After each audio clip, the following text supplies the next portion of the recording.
Votre coop IGA Extra de Montmagny et l'espace santé Rachel Berry sont fiers de s'associer à CEMA TV pour la présentation de cette émission d'information.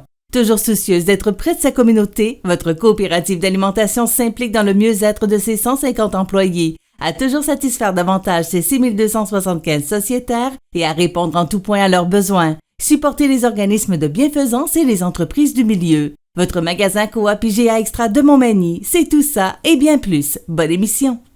L'émission Bonjour Côte-du-Sud, une présentation du garage Corriveau Mariotech, 2 boulevard Taché-Ouest Montmagny, 88 248 3634.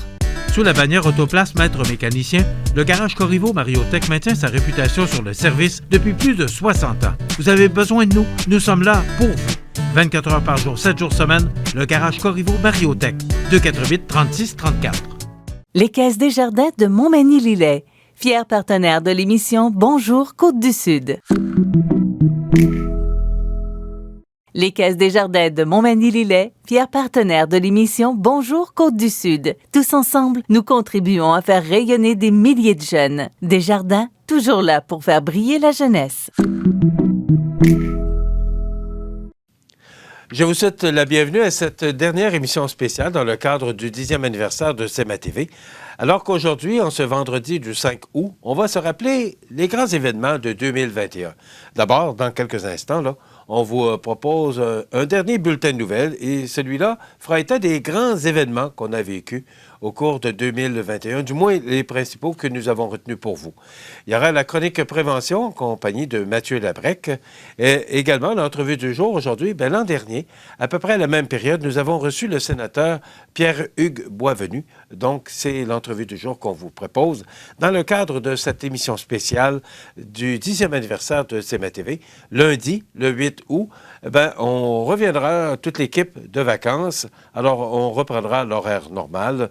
Donc, je vous souhaite une bonne dernière émission souvenir rétro de ce 10e anniversaire de CEMA TV. Une bonne fin de semaine. On se retrouve lundi.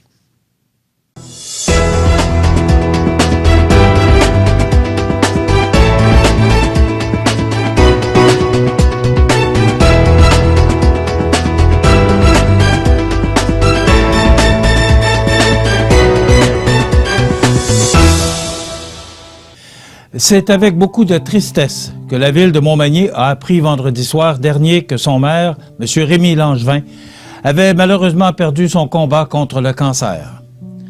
Pour saluer le départ de ce politicien dévoué, humain et accessible, qui a accédé à la mairie en novembre 2017, le drapeau de Montmagny est en berne depuis 7 ans.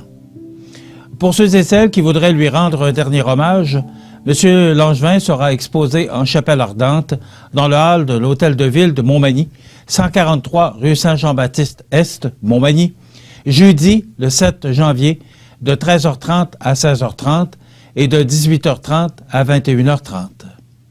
Les funérailles seront célébrées ultérieurement lorsque les contraintes concernant le nombre de personnes pouvant être admises à l'Église seront assouplies. Étant donné les circonstances actuelles reliées à la pandémie, vous pourrez venir saluer les membres de la famille tout en respectant les mesures d'hygiène et de distanciation physique et le port du masque sera obligatoire. Le nombre de personnes admises à l'intérieur, à la fois, doit être limité à 25 en tout temps. Rappelons qu'avant de devenir maire, M. Langevin a d'abord fait ses classes en tant que conseiller municipal pendant 16 années, soit de 1997 à 2005 et de 2009 à 2017. C'est donc près de 20 ans que ce Magny-Montois d'origine a consacré à la politique municipale, parallèlement aux 35 autres durant lesquels il a œuvré au sein du Centre de réadaptation en déficience intellectuelle de Montmagny.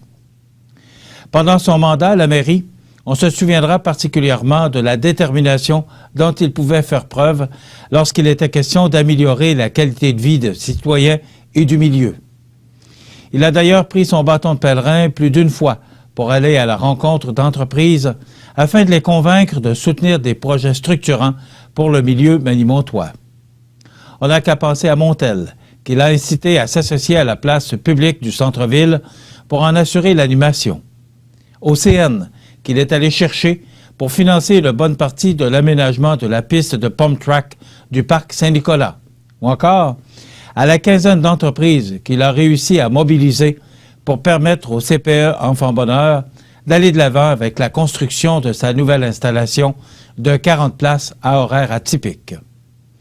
Tous ces exemples démontrent bien à quel point M. Langevin n'hésitait pas à s'investir personnellement pour amener Montmagny plus loin. Mais au-delà de ses réussites, on se souviendra aussi de M. Langevin comme un homme très fier de sa ville et tenant mordicus à souligner ses 375 ans d'histoire. Durant sa campagne électorale, il avait d'ailleurs fait des célébrations entourant le 375e anniversaire de fondation de la Seigneurie de la Rivière-du-Sud de 2021, l'une des priorités de son programme.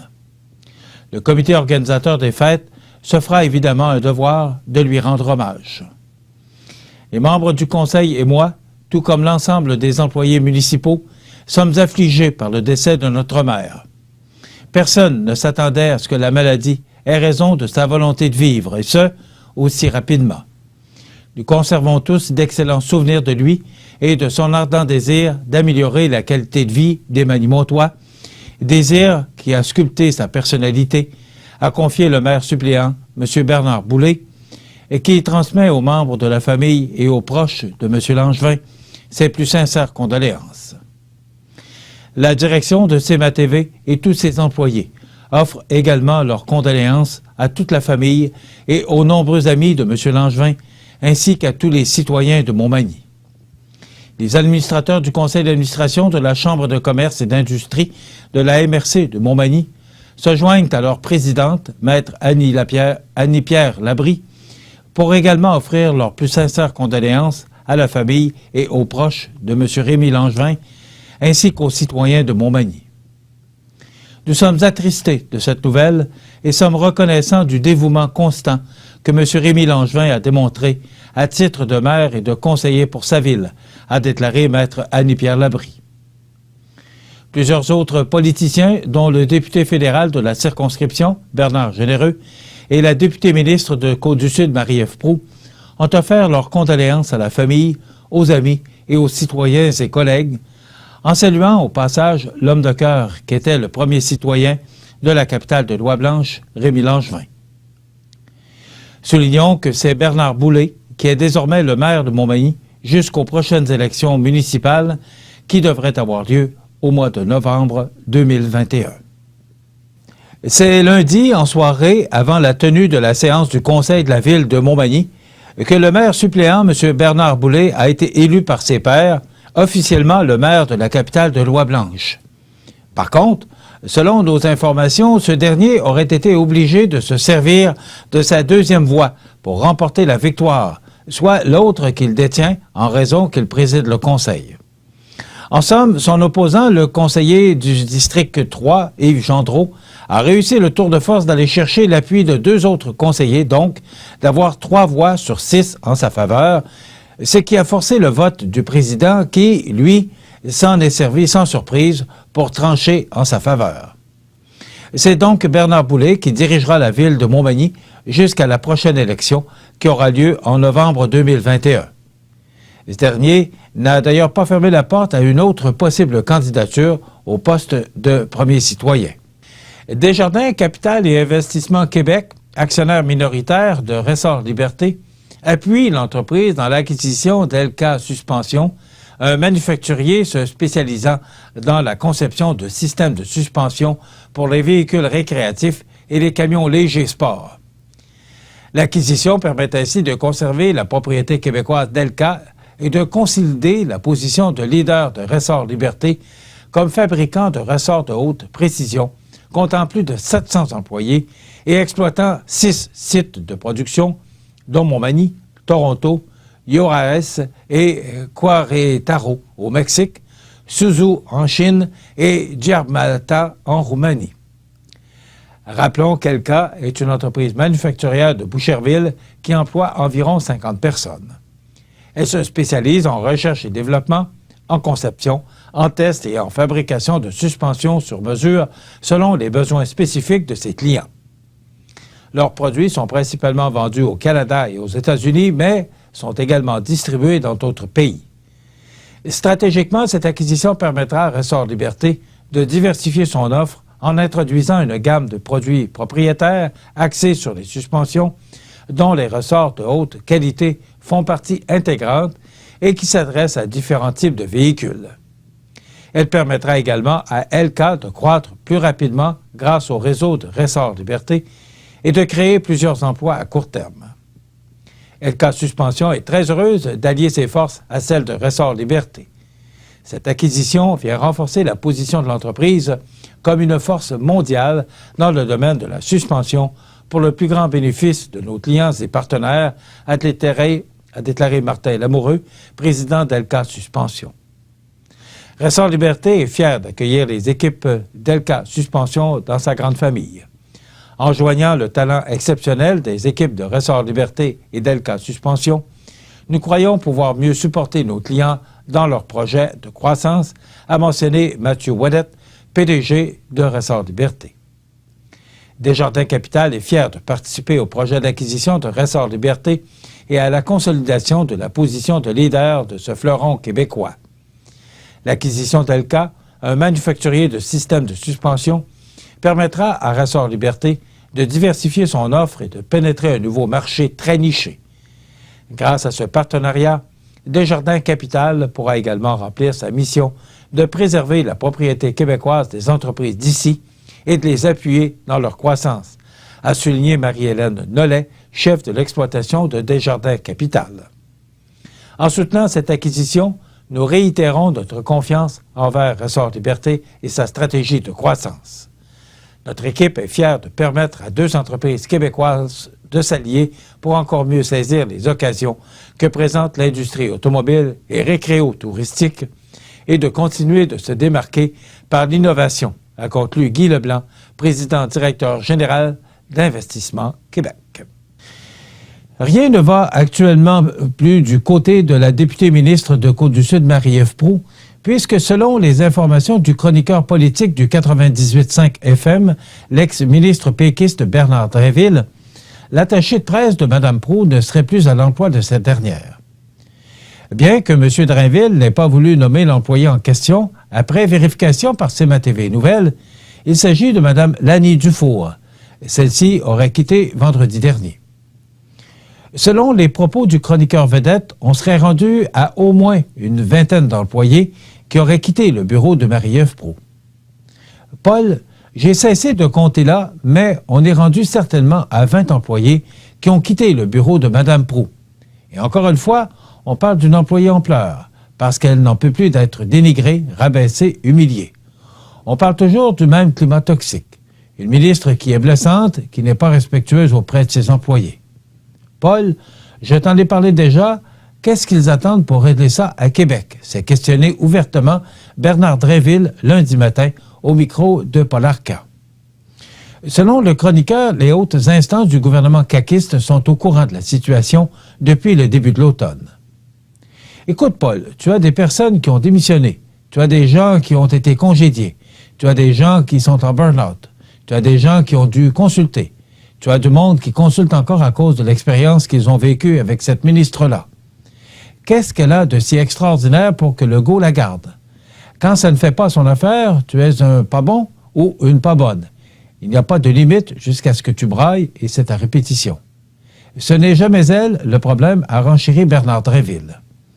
Le chroniqueur affirme être tanné de cette situation car beaucoup de gens lui parlent du comportement de Marie-Ève Proulx et dans le milieu politique à Québec, tout le monde serait au courant de la situation et personne n'agirait. Moi, je ne sais pas qui la protège, mais tu sens que je commence à être un petit peu exaspéré parce qu'on ne peut pas constamment dire que la santé mentale, c'est tellement important. Il faut garder la santé psychologique de nos employés, tu comprends. C'est peut-être elle qui devrait consulter, a conclu le chroniqueur Bernard Drinville au sujet des déboires de la députée ministre Marie-Ève Proulx. Pour écouter l'intégralité de la chronique de Bernard Drinville, veuillez cliquer sous l'onglet « François Legault veut régler la négociation dans le secteur public d'ici 2 ou 3 semaines ». Autre départ dans l'entourage de la ministre Marie-Ève Proulx. La pression aura finalement eu raison de la carrière de la ministre et députée de Côte-du-Sud, Marie-Ève Proulx, puisque cette dernière a annoncé mardi qu'elle démissionnait de son poste de ministre délégué au développement économique régional et ministre responsable des régions de Chaudière-Appalaches et du Bas-Saint-Laurent. Par contre, Mme Proulx demeurera députée caquiste de la circonscription de Côte-du-Sud. Voici par ailleurs la déclaration de cette dernière sur sa page Facebook concernant sa démission. « J'ai été très affecté par les allégations des derniers jours me concernant en faisant référence à mon comportement qui aurait blessé certains des membres de mon équipe. Et si c'est le cas, je m'en excuse. J'ai mes torts, mais je n'ai pas tous les torts. Je suis une fonceuse, c'est vrai. Je suis exigeante, c'est vrai. D'abord envers moi-même. Je suis et demeure animé par la volonté de travailler à réaliser les ambitions du Québec. Constatant que j'étais devenu une distraction pour le gouvernement, alors que toute notre attention doit être portée envers la gestion de la pandémie actuelle, j'ai informé le premier ministre de mon intention de quitter mes fonctions de ministre délégué au développement économique régional.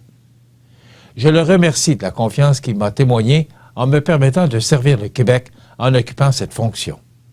Je continuerai de porter fièrement les couleurs de la coalition Avenir Québec à titre de député de la circonscription de Côte-du-Sud, a-t-elle expliqué. Rappelons que le nouveau parti ou le nouveau chef du Parti conservateur du Québec, Éric Duhem, a demandé mardi matin, par voie de communiqué, la démission de la députée et ministre déléguée au développement économique régional en raison des nombreuses allégations. 3 heures après l'envoi de notre communiqué pour réclamer la démission de la ministre Marie-Ève Proulx, elle démissionne.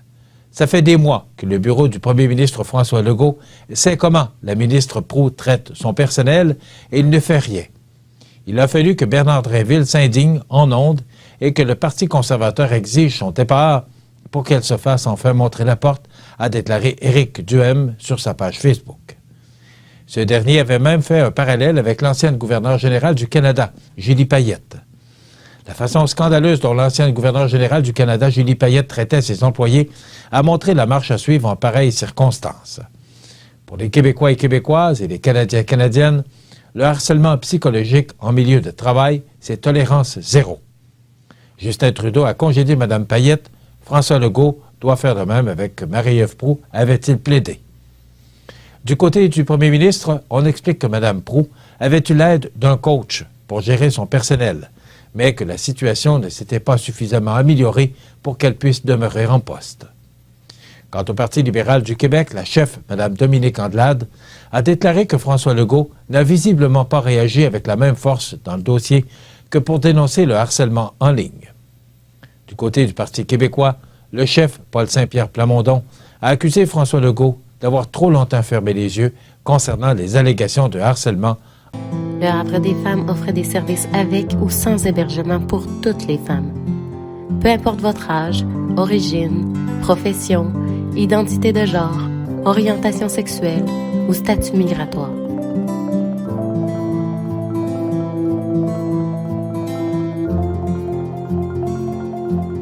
Appelle-nous ou écris-nous. Tu nous dérangeras jamais. 418-247-7622. Un nouveau nom, une nouvelle vocation. Les économies du centre-ville. Votre dépanneur du centre-ville au 9 Saint-Jean-Baptiste-Est à Montmagny devient les économies du centre-ville. Loterie, tabac, produits d'épicerie, enfin, tout ce que vous désirez d'une épicerie qui porte le nom Économie du centre-ville. On vous attend. Les nouvelles du sport. Une présentation de votre Canadian Tire Montmagny, le magasin le plus complet de la région. Votre Canadian Tire Montmagny vous offre un inventaire complet pour votre magasinage. De plus, retrouvez un immense choix de produits pour votre animal de compagnie. Votre Canadian Tire à Montmagny, la place par excellence pour magasiner à Montmagny. Selon les propos du premier citoyen de la capitale de Loi-Blanche, Bernard Boulay, rencontré mardi matin par CMA-TV Nouvelles, la Ville étudierait actuellement la possibilité de donner un nouveau nom à son aréna. En effet, nommé depuis des lustres Aréna de Montmagny, des noms circuleraient présentement au sein du conseil pour lui donner une nouvelle appellation. Toutefois, on envisagerait une participation citoyenne pour bonifier le processus. Toujours selon M. Boulay, l'aréna ne serait pas obligé de porter le nom d'une personne décédée, car il s'agirait d'une infrastructure sportive comme le stipuleraient certaines règles de la toponymie du Québec, mais tout reste à vérifier par le service du greffe, des affaires juridiques et de l'urbanisme de la Ville. À ce titre, le maire Boulay a donné comme exemple l'aréna Guy Carbonneau de cette île qui porte le nom du célèbre capitaine et ex-entraîneur des Canadiens de Montréal, alors que celui-ci est toujours de ce monde. Voici d'ailleurs quelques noms qui circulent présentement pour la nouvelle dénomination de l'aréna de Montmagny. Aréna Jean-Claude Croteau, ancien maire de Montmagny de 1993 à 2005. Il a fait le camp d'entraînement des Rangers de New York comme gardien de but à l'époque et a soutenu l'arrivée de l'équipe de hockey senior des Sentinelles à Montmagny. Aréna Samuel Blais, joueur professionnel des Blues de Saint-Louis de la Ligue nationale de hockey et récipiendaire de la Coupe Stanley. Aréna Alex Barré-Boulet, joueur professionnel du Lightning de Tampa Bay de la Ligue nationale de hockey et également récipiendaire de la Coupe Stanley. Aréna Alain Côté, ancien joueur de la Ligue nationale de hockey ayant notamment évolué pour les Bruins de Boston, les Canadiens de Montréal et les Nordiques de Québec. Les nouvelles du sport. Une présentation de votre Canadian Tire Montmagny, le magasin le plus complet de la région.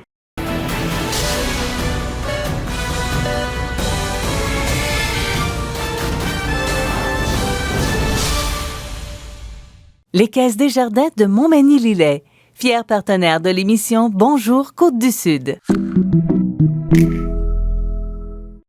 Le club de golf Montmagny est un superbe terrain de golf avec son panorama donnant directement sur le majestueux fleuve Saint-Laurent. Son parcours de 18 trous en normale 72 a de quoi donner des maux de tête même aux habitués de ce sport. D'une distance de 6400 verges, le club de golf Montmagny mettra à profit l'ensemble des bâtons dont vous disposez. Vous voulez passer du bon temps dans un décor magnifique? Le club de golf Montmagny. Pour information, 418 248 1872 ou golfmontmagny.org.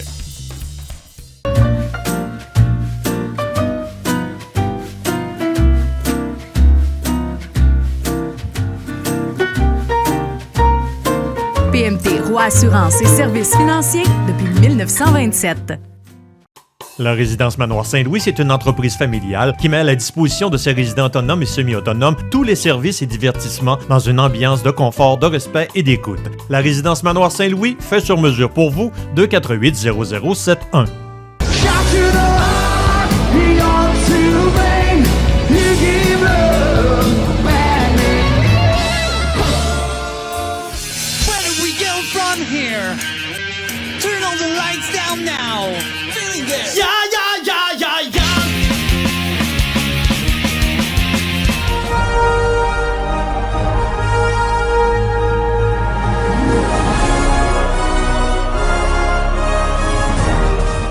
Desjardins et ses membres sont toujours là pour faire briller la jeunesse. Les jeunes ont des rêves, des ambitions, des projets et les Caisses Desjardins de Montmagny-Lillet sont fiers de les soutenir et de les faire rayonner. Desjardins, toujours là pour faire briller la jeunesse.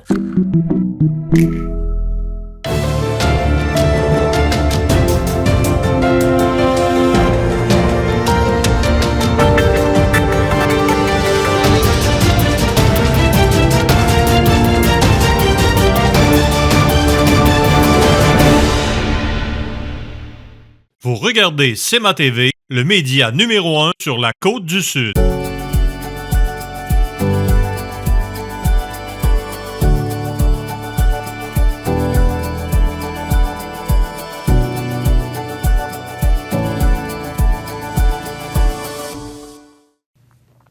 Je vous souhaite la bienvenue à cette autre chronique prévention présentée par Promutuelle Assurance Montmagny-Lillet. Et je suis en compagnie de notre chroniqueur prévention, le directeur de la prévention chez Promutuelle Assurance Montmagny-Lillet. Monsieur Labrec, bonjour. Bonjour, Michel. Monsieur, aujourd'hui, on va parler de batteries au lithium et chargeurs. Ouais. Je suis un peu surpris que tu parles de batteries au lithium. Ouais, j'ai pas de... C'est pas un magasin d'électronique que j'ai amené, mais j'ai amené en tout cas des différents appareils, différentes faire de batteries. l'argent, je pense, dans ton... Il y en a Comment un peu. c'est équipé? Il y en a un peu. Encore là, on a des objets peut-être un peu anodins qui sont la cause de différents incendies, justement, qui surviennent. Les batteries au lithium, maintenant, on en entend parler plus souvent. Bon, utilisé beaucoup dans des équipements portables, donc on peut parler justement d'ordinateurs portables, nos cellulaires. Transport, on peut parler aux nombreuses trottinettes électriques. En tout cas, moi, j'en vois quand même assez souvent sur la route. Et puis, différents autres équipements, de petits équipements pour se déplacer, par exemple les vélos, les voitures. puis du stockage d'énergie renouvelable. Donc, tranquillement, la tendance s'en va vraiment vers l'utilisation d'énergie plus propre avec des batteries au lithium. En 2018, on va dire, les statistiques nous montrent que 60 du lithium disponible au niveau mondial va servir à la fabrication de batteries. Donc, encore là, très important. Puis dans les centres de tri, bref, où est-ce que, justement, nos matières sont triées après avoir été, jetées ou recyclées, il y a eu une augmentation de 25 des incendies dans les centres de tri. Puis souvent, la cause, ça va être des batteries au lithium. Pourquoi? Parce qu'ils chauffent? Oui, c'est des batteries qui peuvent être endommagées. À la chaleur? Endommagées, ça peut être à la chaleur, à la perforation, des coups. Ces batteries-là peuvent être déformées, peuvent justement gonfler, être percées, il peut y avoir justement un écoulement de la matière à l'intérieur. C'est pas nécessairement visible de l'extérieur. Là, c'est sûr, j'en ai pas emmené de batteries endommagées, justement, vu les risques, les différents risques. Par contre, ça peut ne pas être visible comme être visible. Ça peut être causé par un choc, une chute ou une agression thermique, comme la chaleur. Fait qu'encore là, différents types de batteries aussi. C'est marqué sur la batterie au lithium. Tout à fait. Seulement, peut-être, là, c'est quoi une batterie au lithium, là?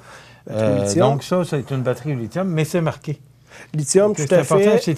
C'est indiqué, là. C'est indiqué. Ce type d'avertisseur de fumée-là aussi, c'est une batterie qui est bonne pour 10 ans, dans ce cas-là. Batterie au lithium, justement, qui va avoir une durée de vie quand même importante.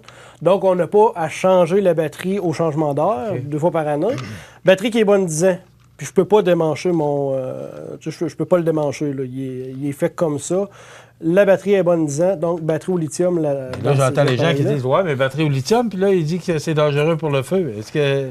souvent, ça va être justement par les chocs. Donc, l'échappée, la coincée, la chute, les échappées ou l'agression thermique, les mettre à la chaleur. Pour un appareil, justement, qui va être fixé comme ça au plafond, température ambiante normale. Puis il y a des bouches d'aération. Quand même une protection, parce qu'on peut la voir, là, ici, la batterie, là, ça ressemble à une petite batterie. J'en avais emmené une. C'est semblable à une petite batterie comme ça, là, mais différente un petit peu. Justement, qui est à l'intérieur, il n'y a pas de problématique, là, nécessairement, avec les incendies. Par contre, au niveau de batterie, justement, qui pourrait être rechargé, au moment où est-ce qu'on veut utiliser des chargeurs de batterie, si mon chargeur est défectueux, par exemple, puis il va, si on veut, s'il n'arrête pas de charger notre batterie quand elle a atteint son niveau, là, on peut parler justement d'un emballement thermique de ma batterie qui pourrait causer un incendie. Mais ça, on ne peut pas le voir. Hein? On ne peut pas le voir. Ça va être vraiment dans notre comportement, l'utilisation qu'on en fait qui va réduire. De ne pas laisser un chargeur, ce que je comprends, c'est de ne pas laisser un chargeur 2-3 jours ou une semaine. Chargé. C'est là que ça peut être dangereux. Ou effectivement, ou le lieu vraiment qu'on va venir charger notre batterie. Parce qu'on peut parler justement de petites batteries. Par exemple, dans ce cas-là, c'était pour un appareil photo, là, une petite batterie carrée. Mais on peut parler, par exemple, aussi de plus grosses batteries. Si on pense à une trottinette électrique, là, on parle de plus grosses batteries là, à ce moment-là. Là. Plus grosses batteries, bien justement, plus gros incendies à ce moment-là aussi. Nos batteries aussi, ils peuvent être à risque d'emballement thermique, de court-circuit ou de risque chimique. Risque chimique, on va parler encore là d'électrolyte ou de matière qui va s'échapper de notre batterie. On peut le voir là, souvent, là, si on fait le parallèle avec même les anciennes batteries, là, quand on voyait un écoulement justement de notre batterie, peut-être un appareil que ça faisait longtemps qu'on ne s'était pas servi, on ouvre notre panneau, on voit une substance justement qui s'est écoulée de notre batterie, donc ça va être vraiment notre risque chimique à ce moment-là. Ça, est-ce que c'est des batteries ordinaires là, qui coulent? Est-ce que ça peut être dangereux? Non? Au niveau de l'incendie, rapidement, là, j'ai pas fait de recherche, là, pour être bien honnête là-dessus. Au niveau du risque chimique, là, par exemple, les brûlures, blessures, ça oui. Au niveau des incendies, j'ai pas rien entendu à ce sujet-là. Je pourrais rechercher pour en Parce reparler. Parce que ça arrive, des vieilles batteries qu'on laisse de côté, mais il faudrait peut-être s'assurer là, que nos appareils sont vidés de ces batteries-là. Tout à fait. Puis les appareils qu'on ne sert plus. Là. C'est ça. Puis qui sont envoyés correctement, recyclés dans les bons environnements, parce qu'on le voit là, au niveau des centres de tri, beaucoup d'incendies, souvent causés par des batteries au lithium. Dans l'actualité aussi, ce qu'on peut voir, par exemple, sur le site de Santé Canada, il y a souvent, ou à l'occasion, des rappels de sécurité, justement, d'appareils. Dans ce cas-là, c'est un modèle réduit, un auto téléguidé, qui a pris feu dans un garage. La batterie était sur le chargeur et puis, bon, on parle que ça avait été laissé sur le chargeur pendant trop longtemps. X temps. Le chargeur, il y a eu une problématique au niveau du chargeur. Début d'incendie, puis à ce moment-là, ça s'est propagé à notre résidence. Justement, la cause, mauvaise utilisation de la batterie de type lithium, dans ce cas-là. Donc, par exemple, l'avis de sécurité par la suite, parce que ce qu'ils vont faire un peu encore là, ils vont créer des statistiques encore là. Si le même produit est impliqué dans plusieurs événements, là, à ce moment-là, il va y avoir un rappel de sécurité. Le rappel de sécurité va mentionner c'est quoi la problématique. Dans ce cas-là, ça peut être le produit peut surchauffer, ce qui va créer un risque d'incendie, de brûlure. Normalement, mais il va falloir cesser d'utiliser ce produit-là. Puis par la suite, ils vont donner les étapes à suivre pour, bon, un remplacement, un remboursement, etc. Dans le cas de cet appareil-là, ce véhicule téléguidé-là, il y avait eu 12 rapports où est-ce que le produit avait surchauffé ou s'était enflammé. Donc encore là, quand même assez important. Au niveau des conseils de sécurité généraux, si on veut, pour l'utilisation, donc ça va être d'acheter puis d'utiliser des appareils qui vont être répertoriés par un laboratoire d'essai. Laboratoire d'essai, en fin de compte, il y a toujours un petit logo. Celui-ci, on est blanc sur blanc, donc ça va être un petit peu plus difficile à voir. Noir sur noir. OK, dans ce cas-là. Fait qu'ici, on a un petit logo très difficile à voir. Là, il est très petit, le petit logo UL. C'est des laboratoires d'homologation, si on veut, d'appareils. Donc, à ce moment-là, c'est important. Celui-là, il n'a pas? Celui-là, il va en avoir, mais il va être plus dur à voir. Intertech, dans ce cas-là. OK. Fait que donc, c'est pas nécessairement un logo, ça peut être marqué. Ça peut être le nom. Ici, on a un petit logo Intertech. Je vous dirais que chaque appareil va avoir homologué, va avoir... Comment ça s'appelle, tu dis? Lui, ça va être Intertech. Intertech. Intertech, le laboratoire. Puis je vous dirais... Celui-là... Donc, je comprends, c'est le nom du laboratoire. C'est le nom du laboratoire. Normalement, il devrait se retrouver sur chaque... Donc, ces appareils-là qui se vendent en magasin, normalement... devraient être homologués. Homologués. Oui, devraient être homologués, justement, par un laboratoire comme ça, qui, eux, ont effectué les tests nécessaires sur sinon, ces ils ne sont pas en vente dans un magasin. Est-ce qu'on doit être rassuré là-dessus? Des fois, ça peut être des achats qu'on va faire, par exemple... Amazon ou Alibaba, ça peut provenir d'autres pays qui n'ont peut-être pas les mêmes normes que nous ici au Canada. Là. Okay. Donc, ces appareils-là ne seront pas testés par des laboratoires comme ça, puis pourraient avoir plus de risques là, à ce moment-là. Aussi, c'est de suivre les instructions du fabricant. Donc, on ne vient pas modifier nos appareils, de dire, je vais charger ce type de batterie-là là-dedans. Je vais défaire le plastique, puis je vais modifier l'installation pour les faire recharger. Les batteries rechargeables, chargeurs rechargeables, donc je ne vais pas placer une ancienne pile, si on veut, alcaline dans un chargeur pour batterie, justement, rechargeable. Donc, encore là, les guides d'utilisation, les règles d'utilisation sont importantes à suivre. Ça peut être un peu complexe là, avec les enfants à la maison, mais souvent, on se ramasse avec une quincaillerie de type de batterie. Tout fonctionne à batterie. Là, tout fonctionne à batterie, mais c'est de s'assurer justement de prendre les bonnes batteries pour les bons appareils, puis les bons chargeurs pour les bonnes batteries. Ça t'apporte un bon point. Oui. Les bonnes batteries pour les bons appareils, puis le bon chargeur. Ça, c'est important. Très important aussi. Ne pas mettre une batterie, ce que ça veut dire, c'est de ne pas mettre une batterie trop forte. Oui, tout à fait. Parce que c'est là que ça peut chauffer. Puis je vous dirais que dans certains cas, par exemple, avertisseur de monoxyde de carbone, celui-là, c'est recommandé, attendez un petit peu, c'est recommandé le type et la marque de la pile. Donc ça veut dire qu'en laboratoire, ils ont pris vraiment cette pile-là. De mémoire, celui-là, c'est Panasonic avec son numéro de série ou de modèle. Donc, ce qu'on va privilégier, c'est d'acheter la pile recommandée pour l'appareil. Ça m'est déjà arrivé de ne pas avoir mis la bonne sorte de batterie, puis la bonne force de batterie. Ouais. Là. Et là, j'ai vu l'appareil chauffer. Oui. Je me souviens pas c'était quoi l'appareil, mais je me souviens que ça m'est déjà arrivé. Alors, c'est là que j'ai compris que j'avais mis des batteries trop fortes pour l'appareil. Alors, c'est important de vérifier ça, là, parce que ça a vraiment chauffé. Là, Oui. La fumée est sortie de l'appareil. La fumée, ça peut endommager aussi les gaines ou les raccords, justement, de nos appareils. Donc, à ce moment-là, effectivement, point très important. On va s'assurer aussi d'utiliser le bon cordon de charge pour l'appareil. Donc, je ne prends pas ce cordon-là pour mettre sur un autre appareil. Mais normalement, les fils ne font pas sur d'autres appareils. Ne font pas, en là. principe. En principe, normalement, ça ne devrait pas faire. Par contre, il y en a qui pourraient être interchangeables encore là. Très important d'utiliser les bons cordons de charge. On ne charge pas nos appareils sous un oreiller, sur notre lit, sur des coussins, sur le divan. Encore là, si ça chauffe, c'est sur une matière de ce type-là, un peu comme nos cigarettes ou autres, ça peut causer un début d'incendie assez rapidement. Puis ça peut être dangereux aussi si on pense que notre cellulaire ou notre portable est à côté de nous sur notre lit. On le charge, on le met sur la charge, puis à ce moment-là, ça peut être risqué, très risqué. Conserver les piles à température ambiante, donc ces piles-là, ne pas les exposer à la chaleur, une chaleur anormale, ni à la lumière directe du soleil, puis encore moins dans des véhicules chauds l'été. En fin de compte, la température peut monter vraiment très, très haut, puis ça pourrait endommager nos piles à ce moment-là aussi. Puis ranger les piles aussi loin de ce qui pourrait prendre feu, de ce qui pourrait causer des étincelles ou de la chaleur. Au niveau des piles et batteries hors d'usage, dans aucun cas, ça devrait se retrouver dans les déchets, puis les matières recyclables. Puis je ne vais racheter les bacs bruns non plus, là, mais justement, c'est de les récupérer. Maintenant, il y a des bacs dans plusieurs commerces locaux, autant les épiceries, je pense que les magasins de rénovation. Il y en a vraiment partout. C'est des contenants, justement, qui sont conçus pour ça. Puis, ces commerçants-là vont s'en débarrasser de la bonne manière aussi.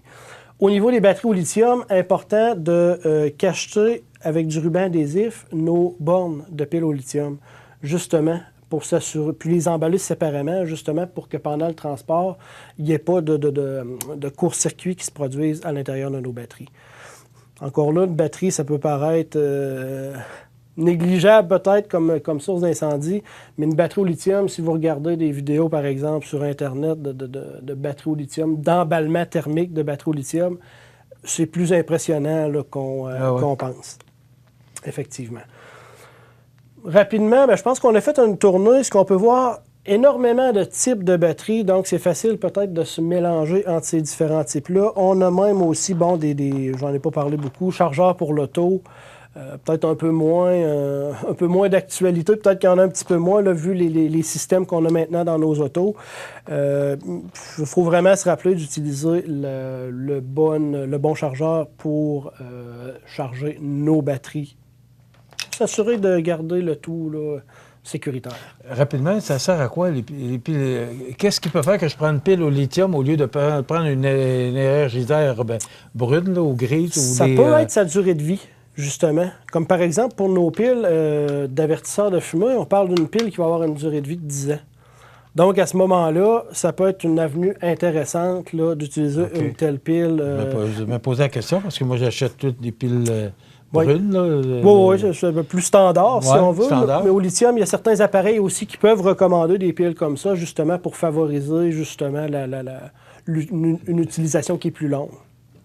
Merci, c'est très intéressant. Donc, c'est batterie au lithium et chargeur, à faire attention. Si vous avez besoin d'informations, 1-888-265-7940 pour rejoindre les gens de ProMutuel ou 248-7940 pour rejoindre les gens de la prévention chez ProMutuel. Gênez-vous pas, vous avez des questions, ils sont là pour ça. Parfait. Alors, merci Mathieu, on se retrouve dans 2 semaines. Merci. Ça complète.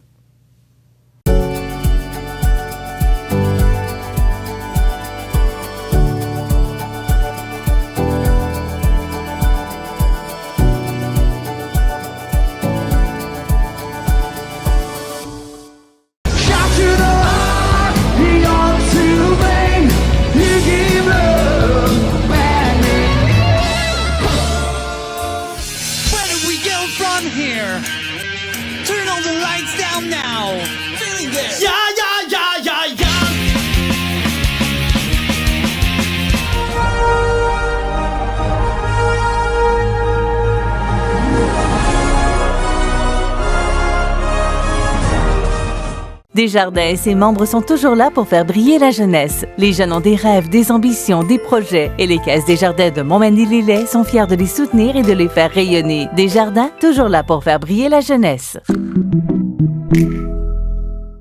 Oui, c'est pour une livraison, s'il vous plaît. C'est pour une small fromage.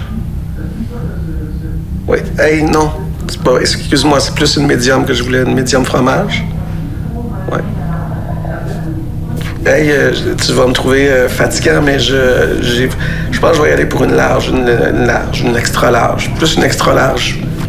Gars, on y va, extra large fromage. Ouais, puis je rajouterai 2 extra bacon.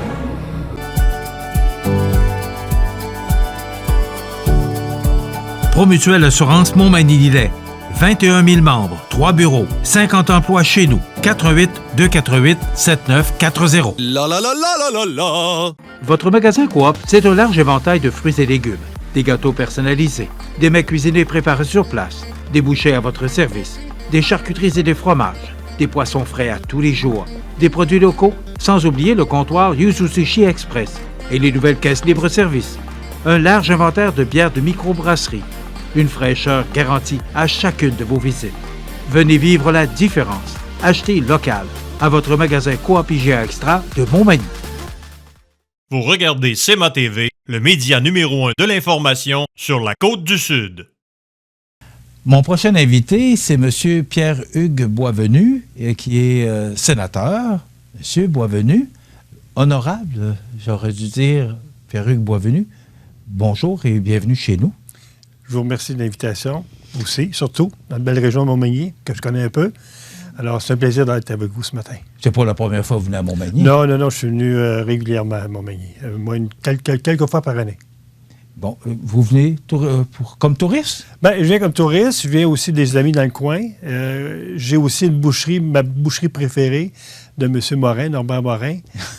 Oui, bien sûr. Qui fait un boudin excellent. Et on était reçus en même temps chevalier du goût de boudin par l'Assemblée nationale du Québec il y a quelques années ensemble. C'est une coïncidence. OK. Donc, quand je passe ici dans le coin, tantôt, je vais arrêter là. Je vais aller chercher son bon boudin noir qui est excellent. J'invite les gens à faire connaissance avec son boudin. Il est vraiment excellent. Et je trouve ça drôle que vous parliez de cette boucherie-là parce que dans notre région, c'est une des belles et bonnes boucheries bien connues aussi. Donc, je trouve ça drôle que vous parliez de M. Morin. M. Boisvenu, qu'est-ce qui vous amène à Montmagny aujourd'hui?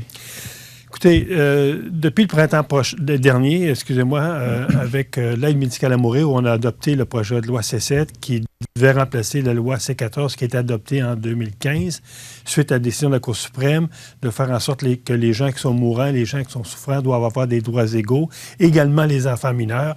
Il y a une famille de ce coin-ci, la famille Pelletier de Lillet, a contacté Bernard Généreux, le député. Bernard m'en a parlé, puis il dit « J'aimerais ça que tu viennes dans le comté rencontrer la famille parce qu'elle vit ce type de drame-là, puis elle voudrait mettre l'emphase publiquement sur ce qu'elle vit pour influencer les politiciens, d'autant plus qu'il y a un comité actuellement à Ottawa qui siège pour revoir complètement l'aide médicale à mourir, pour intégrer dans la loi C7 les enfants mineurs et les gens qui souffrent de maladies dégénératives pour pouvoir faire des demandes par procuration ou des demandes anticipées, ce qui n'existe pas actuellement. Donc, la famille, d'un commun accord, a dit oui, ça ne nous dérange pas qu'on rende notre histoire publique et d'avoir cette rencontre-là qui va avoir lieu dans quelques minutes là, à Lillet. Donc, j'en ai rencontré plusieurs depuis le mois de février dernier. Sandra de Montigny de Québec, Yves Monette, qui a fait l'objet d'un reportage à TVA et dans les médias du Québec où j'ai assisté à son départ le 7 juillet dernier, où Yves était rendu apte à recevoir l'aide médicale à mourir. Donc, c'est un dossier qui m'interpelle beaucoup parce que ce sont des familles qui souffrent beaucoup et ce sont aussi des individus, des malades qui veulent ce service-là, qui veulent ce droit-là, mais qu'actuellement, la loi ne permet pas. Quel est votre rôle? Vous rencontrez ces gens-là, mais suite à cette rencontre-là avec ces gens-là, quel est votre rôle? Bon, c'est d'apporter le message à Ottawa, bien sûr, là, mais est-ce que vous pensez pouvoir influencer justement le politique? C'est un projet de loi qui est étudié au Comité des affaires juridiques. Et je siège depuis 2010 au comité des affaires juridiques. J'en ai été vice-président quelques années. Donc, j'ai une certaine influence au sein de ce comité-là pour pouvoir, faire en sorte que les sénateurs adhèrent à des amendements qu'on peut apporter. Donc, c'est à partir d'histoires concrètes comme Mme Pelletier, Mme de Montigny, M. Monette. C'est d'histoires concrètes qui parlent et qui font en sorte qu'ils peuvent influencer d'autres sénateurs pour faire en sorte que cette loi-là soit plus ouverte à des gens là, qui souffrent et plus ouverte en fonction aussi de la décision de la Cour suprême. Est-ce que vous y croyez qu'elle peut être plus ouverte, cette loi-là? Absolument. Oui. D'ailleurs, moi, je m'appuie toujours sur la décision de la Cour suprême pour influencer des amendements. Mais le gouvernement actuel, le gouvernement libéral, malheureusement, il va par petits pas. Ça fait en sorte que, possiblement, dans 2 ans, ces gens-là vont être admissibles à l'aide médicale à mourir. Mais il reste que pendant 2 ans de temps, ce sont des familles qui vont souffrir et qui, à mon avis, on devrait reconnaître ce droit-là aujourd'hui. Depuis le 1er janvier, 14 femmes ont perdu la vie de façon tragique, là, de la violence conjugale. On sait que c'est particulièrement une cause que vous défendez depuis des années. C'est quoi votre point de vue là-dessus? Est-ce que la violence a augmenté au Québec? Est-ce que le message passe pas? Qu'est-ce qui se passe exactement? C'est sûr que la pandémie a exaspéré la situation, a amplifié la situation. Oui, le message, à mon avis, ne passe pas pour une simple et unique raison. C'est qu'on met toujours le focus depuis 30 ans sur les victimes, et tant mieux. Okay? Mais on s'occupe très peu des agresseurs. Et souvent aussi, le code criminel est en retard pour protéger les victimes qui dénoncent. Vous savez, depuis 2 ans, je travaille avec tout près de 100 femmes qui ont tous été victimes de violences conjugales, dont beaucoup qui ont eu des tentatives de meurtre sur elles. Et c'est avec elles que j'ai écrit un projet de loi que j'ai déposé le 30 mars dernier, qui va faire en sorte qu'il veut changer la dynamique au centre du service du système de justice du Canada, excusez-moi. Et la dynamique qu'on veut changer, c'est maintenant de mettre l'emphase sur l'agresseur. Parce que tant ou si longtemps qu'on ne gère que les conséquences, qui est la victime, et qu'on ne gère pas la cause, qui sont souvent les agresseurs, mais je pense que c'est des portes tournantes. Et aussi, ce que les femmes nous disent, arrêtez d'envoyer ces hommes-là en prison, ils n'en sortent que plus agressifs. Donc, il faut ouvrir à la thérapie, il faut ouvrir à l'obligation de la thérapie. Et c'est dans ce sens-là que le projet de loi que j'ai déposé, il va aller. D'abord, protéger les femmes en obligeant le port du bracelet électronique. Ici, on n'invente rien. Beaucoup de pays ont déjà adopté le bracelet électronique et on sauve des vies de cette façon-là parce que les femmes vont être averties avant que l'individu ou l'ex-conjoint soit près du domicile ou même à la porte du domicile. Donc, on va sauver des vies. L'autre élément du projet de loi, c'est de faire en sorte que l'homme qui est agresseur subisse la conséquence dans le système de justice et non toujours les victimes. Les victimes, ce qui se passe, c'est qu'on dit « sortez de chez vous, allez vous cacher » et souvent, ils abandonnent leur travail, abandonnent leur ami, abandonnent souvent, veut dire leur famille pour se protéger, alors que l'homme va attendre penaud son procès, va avoir des conditions en attente de son procès, ne les respecteront pas et les conséquences sont minimes sur l'agresseur. Donc, c'est toute cette dynamique-là qu'il faut changer. Et la plupart des pays qui ont réussi à réduire la violence conjugale ont été dans ce sens-là. Donc, moi, j'espère seulement qu'une chose, c'est que ce projet de loi-là, qu'il y ait des élections ou pas, soit adopté rapidement, parce que c'est ce que les femmes ont demandé. Vous dites que vous l'avez déposé au mois de mars. On est rendu au mois d'août. Est-ce que ça chemine? Est-ce que ça avance? Parce que pendant ça, il y a des femmes qui sont violentées, qui perdent la vie. Est-ce que ça avance? Est-ce qu'il se passe de quoi avec ça? C'est ce qui me décourage un peu. Aussi bien au sein Je suis surpris de voir qu'après 5 mois... Là, Au sein de ce gouvernement-là, on parle beaucoup de féminisme, on parle beaucoup de protection des femmes, mais lorsqu'on dépose un projet de loi-là, pas seulement parce que c'est un projet de loi qui vient d'un conservateur, je ne le sais pas, mais effectivement, ce projet de loi-là n'a pas bougé. On espère que dans la prochaine campagne électorale, cet enjeu-là va être au centre des discussions, qu'on va parler des victimes de féminicide, qu'on va parler des familles, parce que c'est pas seulement la femme qui est victime, ce sont les deux familles, aussi bien de l'agresseur que de la femme, et c'est des coûts sociaux énormes au niveau des services de santé, au niveau du soutien aux enfants, c'est énorme les coûts. Alors, je pense qu'il faut donner un coup de barre là-dessus, et il faut que notre système de justice se préoccupe des victimes, également des agresseurs, pour faire en sorte qu'ils ont une obligation d'aller chercher de l'aide et non seulement les conseiller à aller chercher de l'aide. Pour moi, il faut que lorsqu'il arrive un cas d'agression dans une maison privée, que les policiers disent à l'homme, tu sors, tu t'en vas chercher de l'aide, sinon, c'est l'incarcération. On ne peut plus laisser des alternatives et attendre que l'homme ait une deuxième, une troisième conjointe et que ce soit une deuxième puis une troisième victime. C'est ça à quoi qu'on assiste actuellement. OK. Mais moi, ce que j'entends de M. Trudeau, M. O'Toole, M. Blanchette et M. Singh, il n'y a pas... ça ne fait pas partie des plateformes électorales. Est-ce que vous avez l'intention d'intervenir, justement, pour les sensibiliser à ce que ce soit dans leur plateforme électorale? Écoutez, il y a eu un débat à la Chambre des communes au mois de mars dernier sur les féminicides du Québec. M. Trudeau était absent. Le seul leader qui en a parlé ouvertement, c'est M. O'Toole. Et je suis convaincu, s'il y a une campagne électorale qui a lieu dans les prochaines semaines, les prochains mois, le dossier de la violence faite aux femmes, le dossier des femmes en général, va être, à mon avis, un enjeu très important pour notre parti. Parce qu'on ne peut pas rester muet quand, dans 6 mois, il y a autant d'homicides au Québec que toute l'année dernière, qu'à chaque année, depuis 30 ans, c'est l'équivalent d'une polytechnique au Québec. Mais malheureusement, ça arrive à peu près une fois par mois. Donc, une fois que les médias ne sont plus dans les dossiers, on oublie le meurtre. Alors que si ces 14 femmes-là auraient été assassinées la même journée au Québec, moi, je vous garantis que M. Trudeau aurait bougé. Tous les partis auraient bougé. Mais malheureusement, ça arrive de façon aléatoire. Puis une fois que la victime est enterrée, on l'oublie. On risque d'assister à une dissolution du Parlement au cours des prochains jours.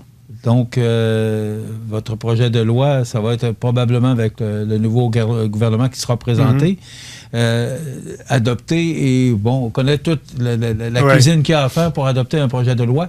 Ça veut dire qu'il reste encore beaucoup de temps et pendant ce temps-là, il y a d'autres femmes qui risquent de perdre la vie. Vous savez, les victimes sont condamnées à ne pas abandonner. C'est le lot d'être victime ou proche de victime. Parce que le système de justice, c'est un gros système qui est lourd. C'est un système aussi qui a beaucoup d'interférences de la part de l'autre partie, les défenseurs des criminels. Donc, les victimes sont condamnées à ne jamais abandonner et à toujours, remettre le travail à l'ordre du jour s'il y a une élection, par exemple.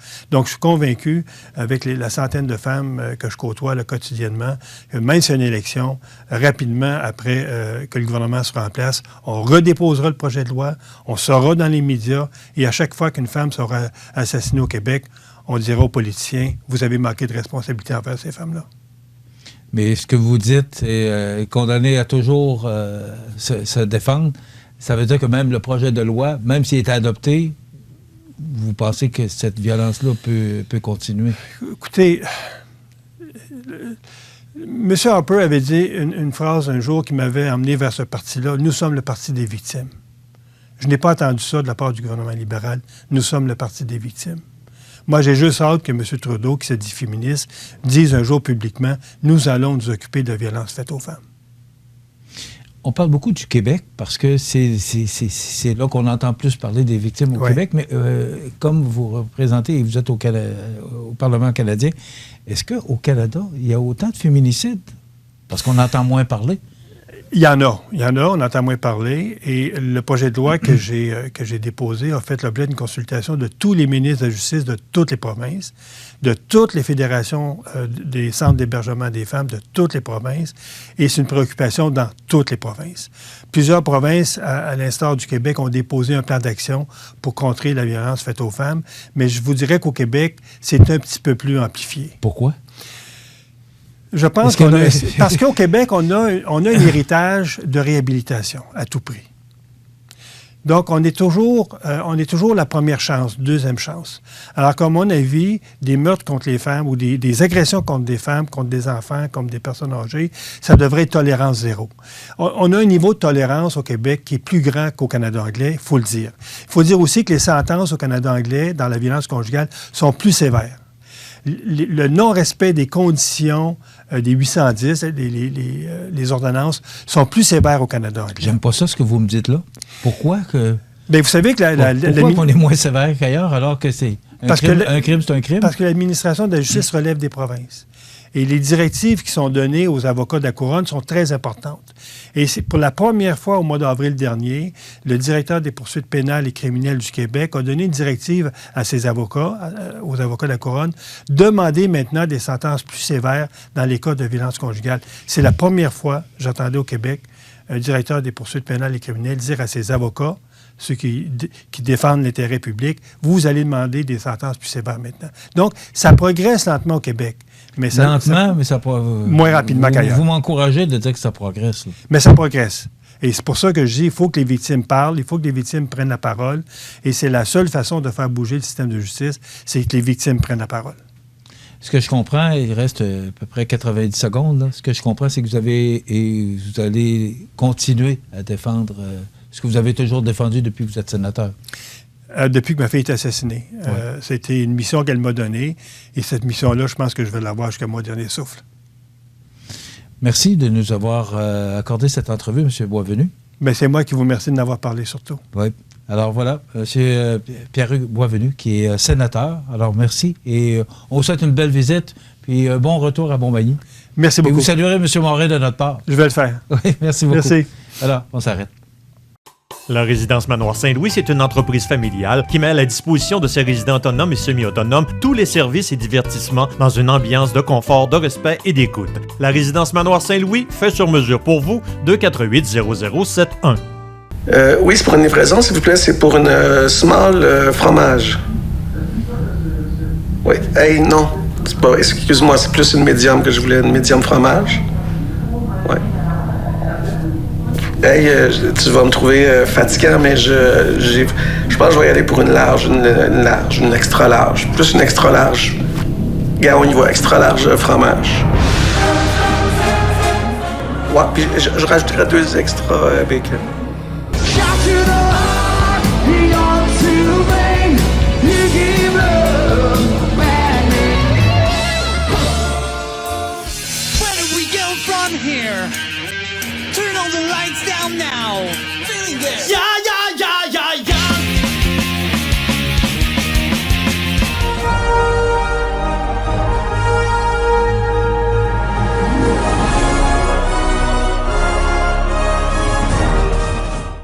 Le Havre des femmes offre des services avec ou sans hébergement pour toutes les femmes. Peu importe votre âge, origine, profession, identité de genre, orientation sexuelle ou statut migratoire.